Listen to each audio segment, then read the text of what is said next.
Enregistre, du coup. Si je vais enregistrer.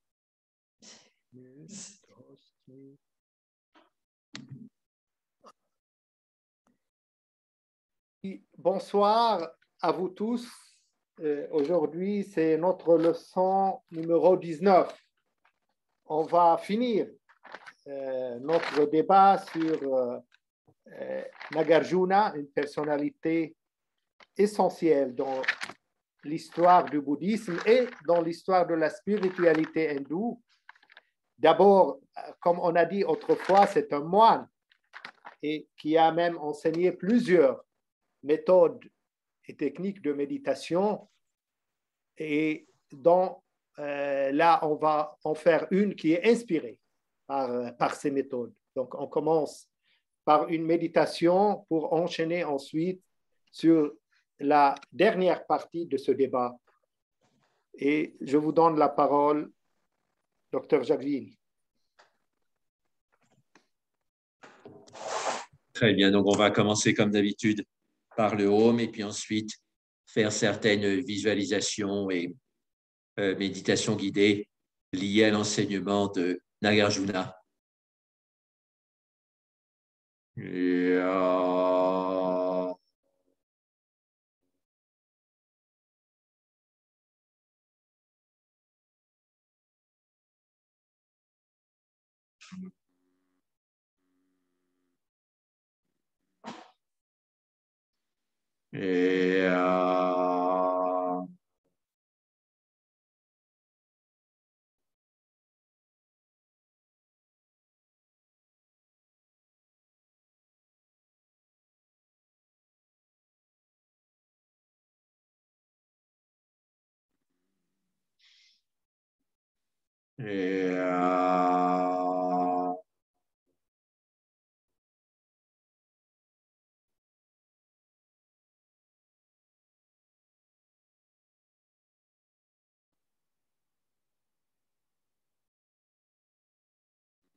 Donc, Nagarjuna a présenté le Madhyamaka, c'est-à-dire la voie du milieu.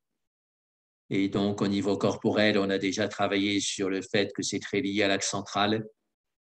Et donc, pour se mettre en condition pour méditer sur Nagarjuna et ses enseignements, on peut faire le Vajramudra, la variante donc haute, où on met l'index en face du cou et du menton, l'index droit, et on va empaumer le poing gauche avec l'index droit. Alan Wallace, qui a passé 20 ans de sa vie à étudier Nagarjuna et le Madhyamaka, nous faisait faire souvent, quand on méditait ensemble, ce mudra, cette mudra, cette attitude de la main en début de session de méditation. C'est aligner le corps, la parole et l'esprit dans une même droite, et donc c'est la cohérence. Et la cohérence, c'est un autre mot pour dharma.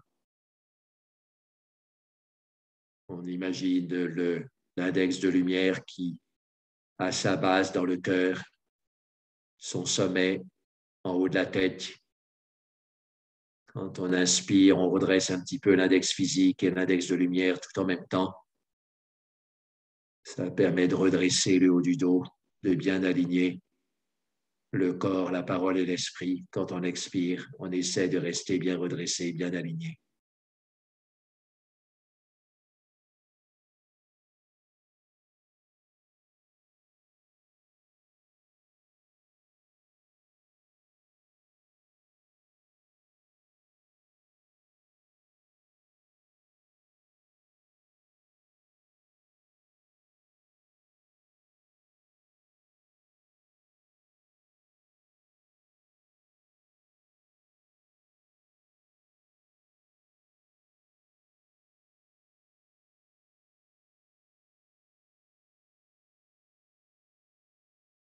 On rassemble tous ces courants de sensations dans cet axe central, dans ce redressement de l'axe central.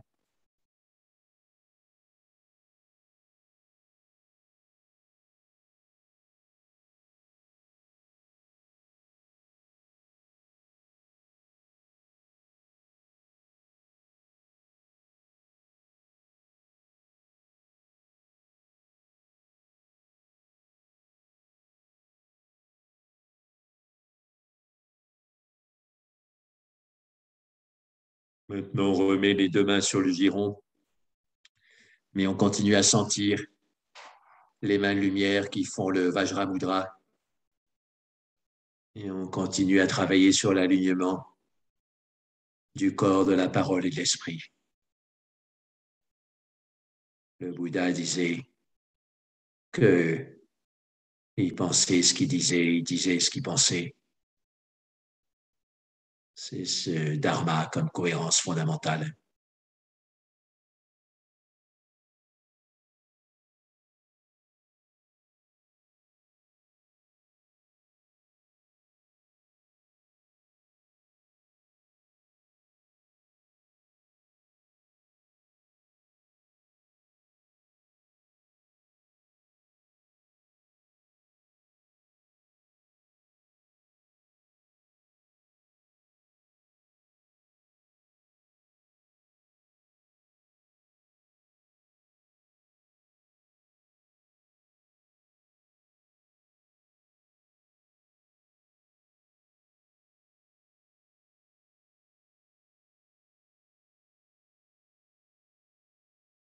Nagarjuna était non seulement un grand logicien, un grand mystique, un sage, mais aussi un alchimiste. Et donc, on peut prendre ça au point de vue symbolique aussi. Il a transformé le plomb du samsara en or du nirvana. Donc, on va transformer ça en une méditation dans le corps. On sent un endroit du corps qui bloque. Pour clarifier le travail, on va commencer par le côté de la narine fermée. Donc, ce blocage dans une partie de la moitié du corps, côté narine fermée, ou cette petite douleur, on la visualise comme du plomb. Sur l'inspiration, on la fait monter à travers la narine fermée qui s'ouvre. La narine fermée, c'est comme du plomb. La narine qui s'ouvre, c'est comme de l'or. Et finalement, on arrive en haut de l'inspiration, au centre du front, et on expire par ce centre du front. Et là, ça s'ouvre vers l'océan de lumière, l'océan d'or, en face du front. C'est un processus alchimique. On pourrait dire que la narine fermée sert d'Athanor, sert de creuset de transformation. Athanor, hein, ça vient de Athanatos en grec qui veut dire immortel. Donc on passe de la mortalité du plomb, du monde changeant, dans le corps en dessous de la narine fermée. Puis quand on passe la narine fermée et qu'on débouche sur le centre du front, là on débouche sur la conscience spirituelle, l'océan de lumière. Et on arrive à l'océan d'immortalité, le nirvana. Là où aucune forme ne demeure, nirvana, ça veut dire qu'il ne demeure pas, où tout se dissout dans l'océan de lumière. Sur chaque cycle respiratoire, transforme le plomb en or, plomb du samsara en or du nirvana.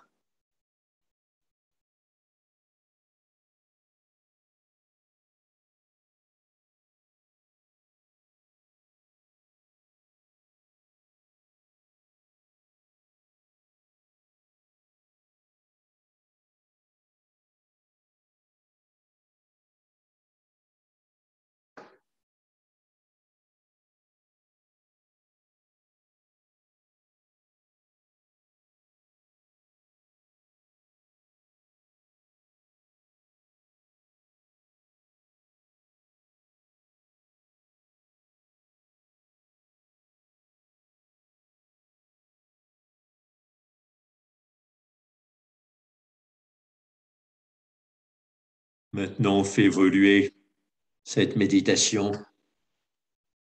On imagine en dessous de la narine fermée. Dans le corps, c'est la boue. Les tensions, les blocages, les souffrances, les déséquilibres. Mais quand on monte à travers la narine fermée en ouvrant, c'est comme si une tige de lotus passait par cette narine fermée. Et sur l'expiration, que le lotus d'or puisse s'épanouir au niveau du centre du front. Donc, on transforme la boue grise, noire, en lotus d'or. C'est ça l'alchimie de Nagarjuna. C'est ça le miracle de la méditation profonde, de la vision profonde, l'union du samsara et du nirvana. Et tout ça, ça peut se faire que grâce au lâcher-prise. On reste dans la boue parce qu'on est attaché à la boue. Et quand on monte par la narine fermée qui s'ouvre, on laisse tout tomber. Et là, on est mûr pour ouvrir le lotus au niveau du centre du front. Le lotus s'ouvre face à l'océan de lumière.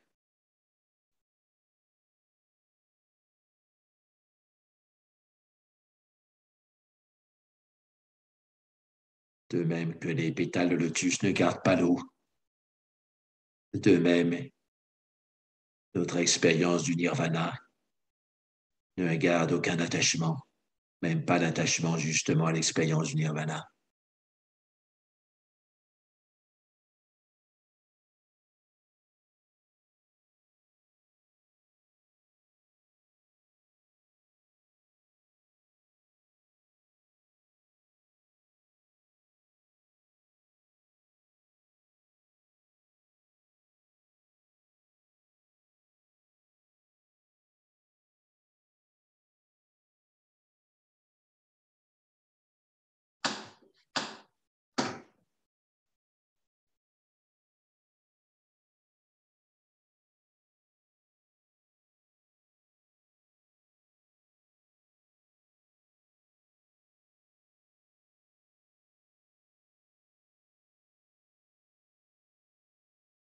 Le naga, dans les légendes, les archétypes de l'Asie du Sud, pas simplement en Inde, mais ils en ont beaucoup en Birmanie, beaucoup en Thaïlande. C'est aussi le dépositaire des secrets. Et Arjuna, ça veut dire brillant. Donc, quand on inspire par la narine fermée, on sent qu'il y a des secrets qui sortent comme de la terre profonde, qui montent à travers la narine fermée, qui deviennent brillants par l'ouverture de la narine fermée. Et sur l'expiration, on redescend par la narine ouverte, qu'on resserre un petit peu, c'est-à-dire on condense ces intuitions très vastes pour en faire des formules, des enseignements qui soient disponibles à la communauté au sens large. Donc, il y a un équilibre sur l'inspire. On fait monter le secret des profondeurs de la terre, des profondeurs de l'inconscient. On l'éclaire par la brillance de la raison. Et Nagarjuna était très rationnel. Et sur l'expiration, on condense ça dans des formules, dans des enseignements qui soient tout à fait compréhensibles par la communauté au sens large. Donc, ça fait un équilibre, comme d'habitude. Ouvrir sur l'inspiration, ouvrir même l'aisselle du côté de la narine fermée, ça ouvre la porte des secrets. Et sur l'expiration, on redistribue ces secrets en redescendant par la narine ouverte et on les condense sous forme de formules, sous forme d'explications bien compréhensibles. Et c'est ce sentiment de narine ouverte qui se ferme un petit peu et d'aisselle ouverte du côté de la narine ouverte qui se resserre un petit peu. Condense les secrets en formules sur lesquelles les gens pourront méditer et qui pourront donc réaliser. Prends le temps de faire cette respiration équilibrée en U inversé. C'est le travail de Nagarjuna, la transmission du plus haut secret qui est le secret de la non-dualité. Et on le sent dans notre corps, on le sent dans notre visage, dans nos narines, en rééquilibrant les deux moitiés du corps. pour obtenir une conception, un sentiment, un ressenti complètement équilibré, complètement symétrique du corps, c'est-à-dire complètement non duel.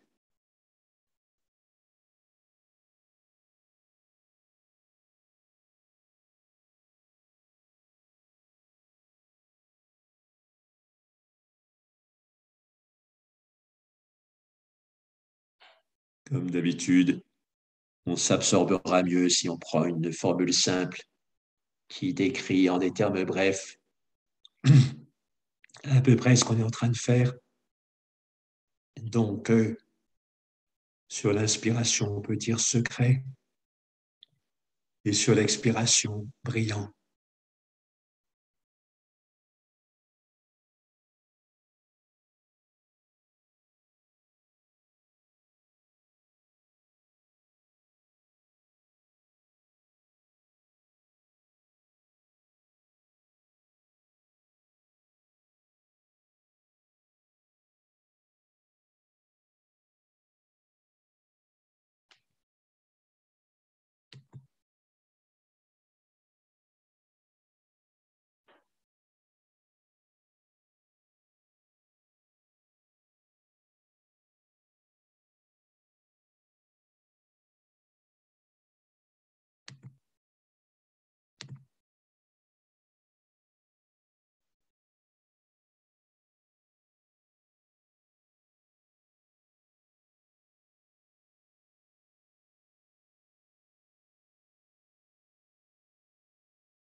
Maintenant, dans le symbolisme du cobra, il y a quelque chose d'important à ressentir. Le cobra n'a pratiquement pas de menton. Donc, si les yogis l'ont choisi comme symbole de l'éveil de l'énergie dans le yoga, c'est aussi pour ça, c'est-à-dire on sent le cobra qui monte à partir du bassin et du creux des reins tout droit. Il passe par le milieu de la tête et ensuite, en passant au-dessus du milieu de la tête, il se dirige vers le front. Donc l'énergie qui monte ne va pas stimuler de la mâchoire qui, elle, est reliée aux émotions perturbatrices, avidité, colère, peur, stress, etc. Donc on encourage ce mouvement du naga intérieur par la verticalisation de la langue. Ça aide à diriger l'énergie derrière et au-dessus du milieu de la tête et ensuite la faire passer vers le centre du front. Sur l'inspiration, on peut faire par exemple l'ascension jusque la zone du milieu de la tête et sur l'expiration, on sort par le centre du front. Donc on ne renforce pas les émotions perturbatrices au niveau de la mâchoire, c'est au contraire l'énergie de la mâchoire qui est comme emportée par une sorte de coalescence, emportée vers l'arrière, vers le haut, et qui ressort au niveau du troisième œil. C'est la sublimation donc des énergies du samsara du plomb du samsara pour en faire l'or du nirvana.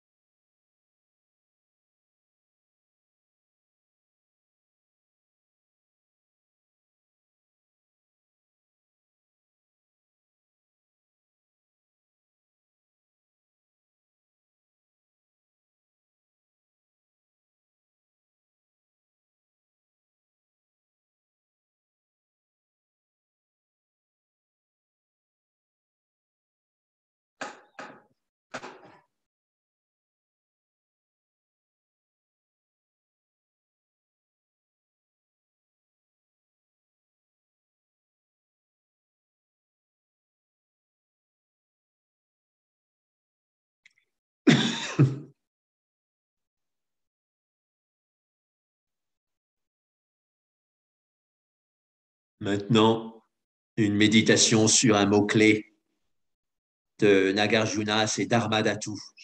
C'est un des mots pour désigner l'absolu. Et c'est intéressant quand on comprend l'image par derrière. Dharma, dans ce sens-là, c'est plutôt les objets du monde. Et Dhatu, ça veut dire le métal. Et au fait, c'est souvent l'or. Et donc, dans les deux mots, il y a la même racine de dha, qui veut dire soutenir. Et donc, Dharmadhatu, l'absolu, on pourrait traduire ça, c'est une possibilité étymologique, hein, comme le soutien du soutien. Dhatu, c'est déjà soutenir, et Dharma, c'est aussi soutien. Donc, la base absolue.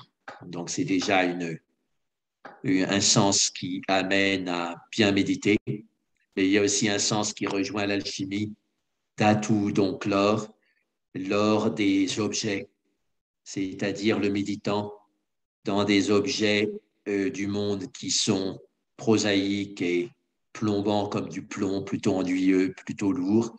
Il réussit à faire sortir l'or du nirvana.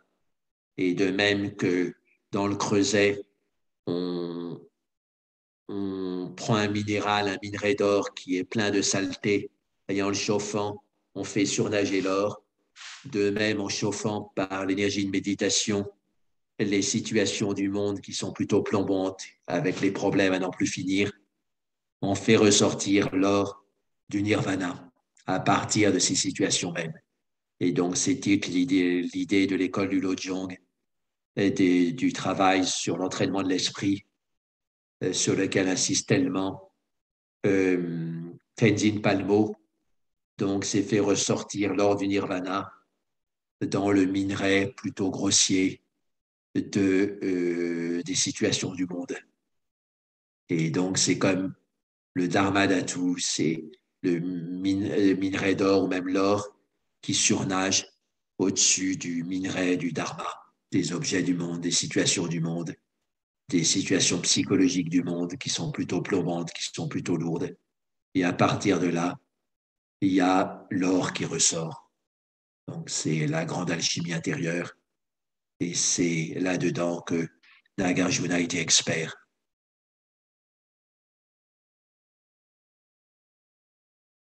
Donc, on peut continuer avec le même type de méditation qu'on faisait. On sent quelque chose de plombant dans le corps. Ça peut être une petite douleur, une petite crispation, une petite frustration. On la fait monter à travers la narine fermée. Et en ouvrant la narine fermée, c'est comme la tanor qui transforme le plomb en or. Et quand on expire au niveau du centre du front, ça devient de l'or pur. C'est l'or du nirvana qu'on distingue dans les couleurs plutôt ternes du samsara.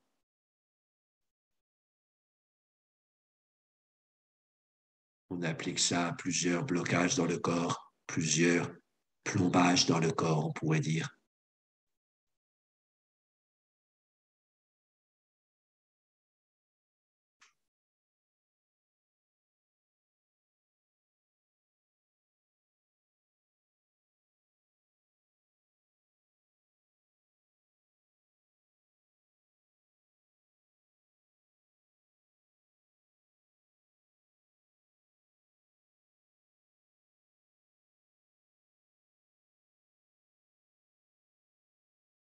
Maintenant, on applique une méthode de méditation très intéressante, peu connue, en tous les cas, moi je ne la connaissais pas du tout, qui m'a été expliquée par un enseignant de Theravada, Martin Boisvert, ou Jagara de son nom de moine birman.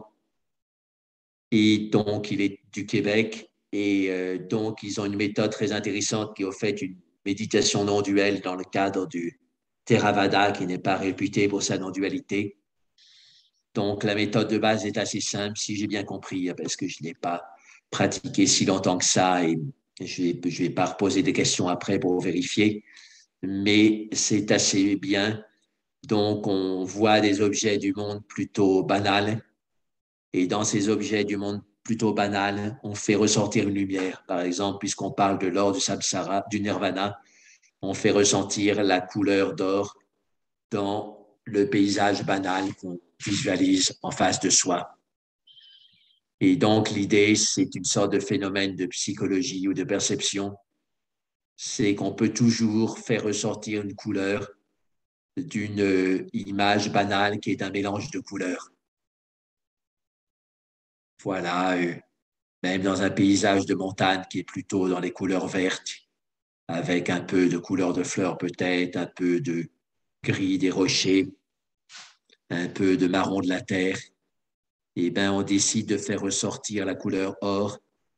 Et c'est un peu comme s'il y avait des tout petits points de couleur or qui ressortaient du paysage et que ces petits points rentraient en coalescence un peu comme des pixels sur un écran de télévision et que plus il y avait de pixels d'or, plus la couleur générale du paysage tourne à l'or et à la fin, il n'y a plus qu'un océan d'or.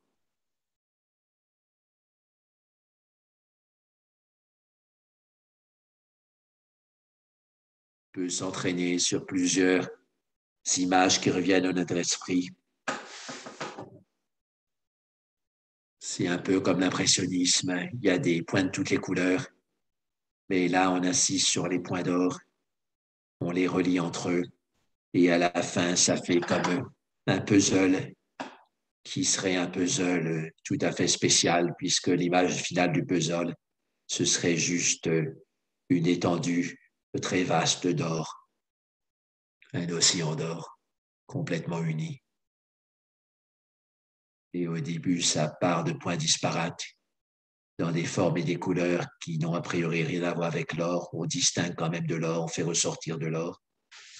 De même que le sage dans le plomb du samsara voit euh, ce qui ressort, c'est-à-dire des gouttes d'or du nirvana. C'est le dhatu, c'est l'or en fusion qui ressort quand on cuit le minerai d'or du samsara pour en extraire l'or du nirvana. L'or du nirvana est déjà contenu dans le samsara, mais il faut mettre une énergie considérable, l'énergie de la méditation focalisée, pour pouvoir fondre ce minerai d'or et que l'or du nirvana puisse surnager au-dessus de tout ça. Le dhatu puisse surnager au-dessus des dharmas, c'est-à-dire des objets.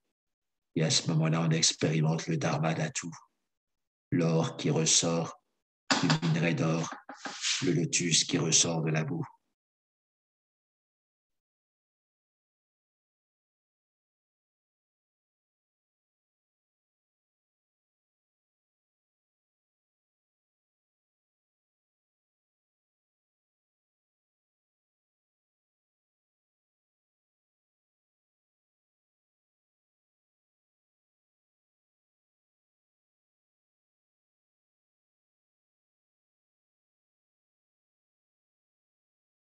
Le cobra, dans les récits de l'Inde et d'Asie du Sud, est associé aussi au joyau, le Chintamani, par exemple, manier le joyau, qui accomplit tous les chintas, c'est-à-dire tous les vœux, toutes les méditations.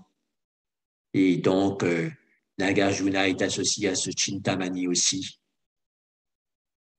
Et donc, on peut se représenter un joyau au-dessus de la tête qui éclaire avec sa lumière quasi magique tout l'espace, toute l'humanité. Et ce noyau, c'est l'enseignement non duel de Nagarjuna qui pénètre tous les éléments.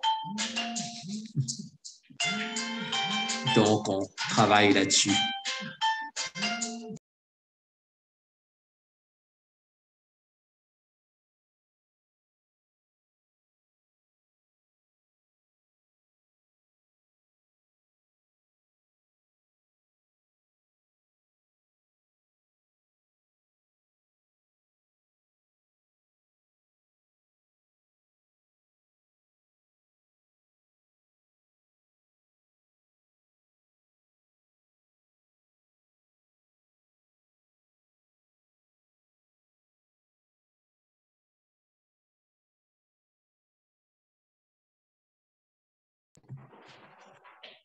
Et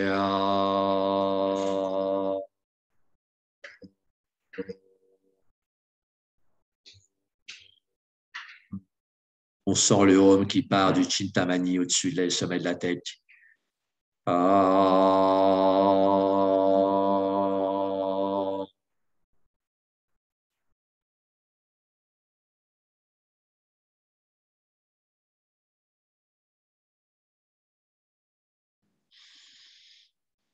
Et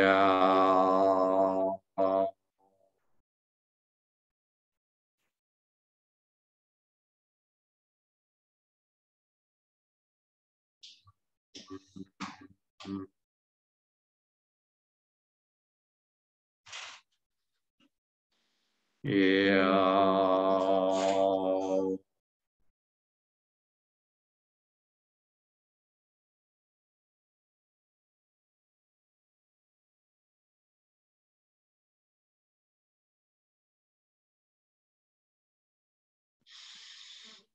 et